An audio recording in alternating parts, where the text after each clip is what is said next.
Welcome back to Derek Does. Today, we're going to do this. This is my Kirsch Hamilton Aurora Classic 2 clock. Now you might be thinking, a clock? This is a really cool clock. First, it looks like this from the side. And in the front, it has this dial that changes color.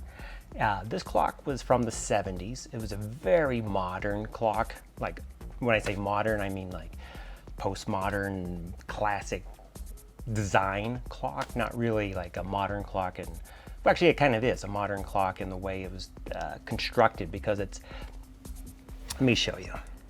So it's this aluminum case that holds the clock inside. Now the clock's real magic is when it's darker, because when it's darker you can actually see what's going on, and I'll show you a video of that coming up. This is again the Aurora Classic 2. Now I'll do some close-ups so you can see all that sort of thing. I picked up this clock probably 20 years ago at a thrift store. I was going through they had a pile of mechanical stuff like hair dryers and things, and clocks, like clock radios and stereos and stuff like that. And I see this thing, and I had no idea what it was when I saw it, and it has a cord coming off of it. I thought it was some sort of like timing device, maybe for cars or for something. I didn't know what it was. And then it just had this flat dial, no clue. And I plugged it in and nothing happened actually. And then after like a minute, it started to glow a little bit. And I think it was like $15 when I bought it at the thrift store, but that was like 20, maybe 25 years ago I bought this. And I've always had it because it's so cool. But I'll go into the detail of this, and I'll do some of the history of the clock too. And if you're interested, you may be able to get one. I know they're reproducing them now, but it's like patented and all that stuff, and they're very limited. I was just incredibly lucky to find one, but this is the Aurora Classic 2, so let's take a closer look at it.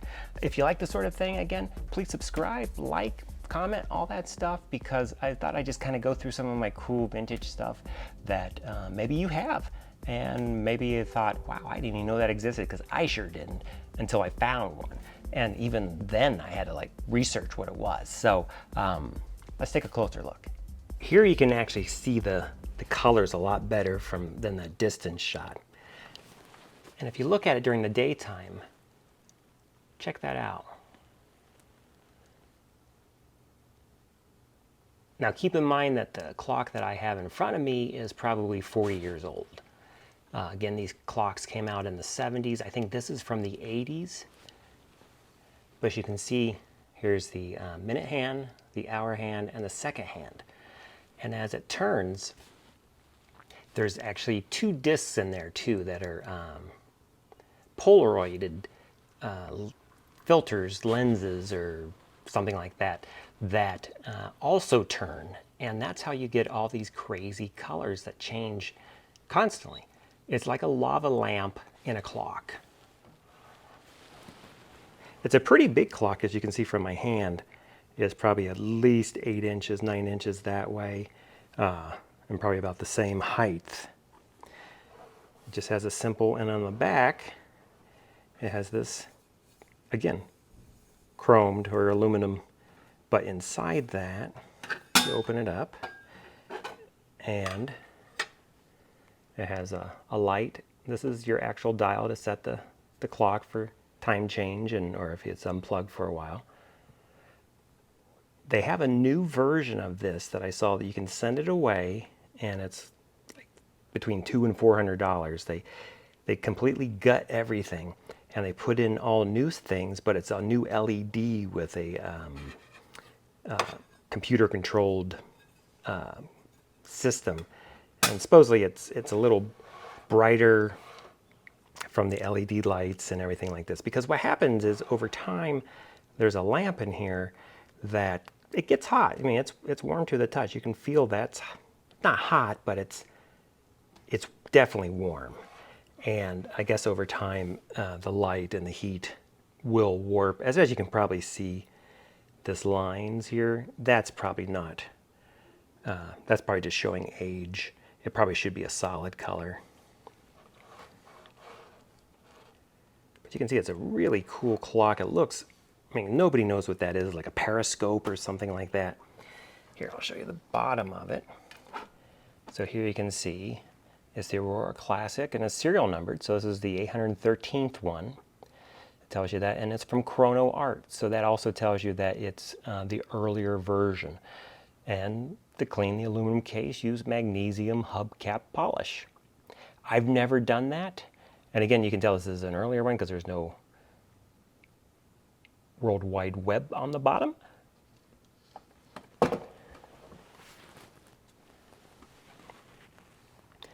And I'll show you a shot. I recorded this last night too, so you can see it at nighttime, because that's when it really, really shines. And by itself, it looks cool because it looks, you know, it's not till you do this that you see how long it is. But when you set that up just for normal stuff, it looks pretty good. It's easy to tell time. You can see it. The second hand obviously is huge, but you don't really notice it. It's just, that just gives it movement. You can see exactly, right now it's 9:35-ish in that range when I'm recording this. And then it's really nice on something like this. This is my stereo setup. So I have this really nice teak, or actually rosewood credenza that, again, thrift store. Actually, everything here is thrift store. But picked it up. This is probably from the 60s. Techniques turntable. I had to have a Techniques stereo, but I have that downstairs right now. This is an old Scott, probably from the early 80s. Records, Techniques speakers, but it also has the clock that just kind of it just works, doesn't it? It just, everything's just there. It just fits in, especially with if you're doing something vintage. And because it is vintage, it's 70s. It's a lava lamp without being kind of that garish lava lamp, which is still cool. I have a lava lamp, but I don't have it out up here. But this just fits because it just goes, doesn't it? I think so. So a history of the clock. It was originally in 1970, Jordan Kirsch patented the concept of a clock using birefringent material in a polarized light field to create the colors that you see as it spins around.